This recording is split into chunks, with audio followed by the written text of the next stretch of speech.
এক পুরুষে গড়ে ধন, এক পুরুষে খায়, আর এক পুরুষ এসে দেখে খাওয়ার কিছু নাই। এই হলো তিন পুরুষের গল্প।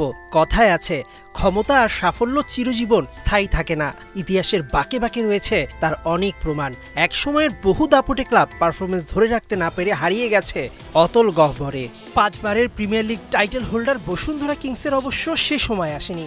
তবে কিংসের নিজস্ব সম্পত্তি বানিয়ে ফেলা বিপিএল শিরোপা সত্যি এবার অনেক দূরে। বিপিএল এর সব দল খেলে ফেলেছে 10টি করে ম্যাচ।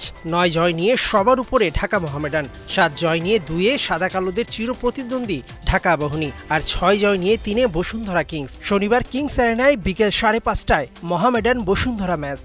এই ম্যাচ জিতলে বা ড্র করলে আরও বেশি এগিয়ে যাবে মোহামেডান, আর কিংস হারলে শিরোপার রেসে পিছিয়ে পড়বে আরও। তবে ঘরের মাঠে জিতলে অবশ্যই কিংস একটু হলেও হালে পানি পাবে। মোহামেডানের আরেক ম্যাচ 26 এপ্রিল তাদের ঘরের মাঠে চিরপ্রতিদ্বন্দ্বী ঢাকা আবাহনীর বিপক্ষে। এই মাঠে মোহামেডান জিতলে শিরোপা এক প্রকার নিশ্চিত, কেননা বাকি থাকা 6 ম্যাচে মোহামেডান শক্তিমত্তায় বাকিদের চেয়ে অনেক এগিয়ে। বড় ধরনের অঘটন না ঘটলে প্রথমবারের মতো বিপিএল শিরোপা জয় সাদা কালোদের এক প্রকার সময়ের ব্যাপার। তাই তিতের সঙ্গে আলফাজের লড়াইটা কেমন হয় সেটাই এখন দেখার অপেক্ষায়। মেহেদী নাইম, 71।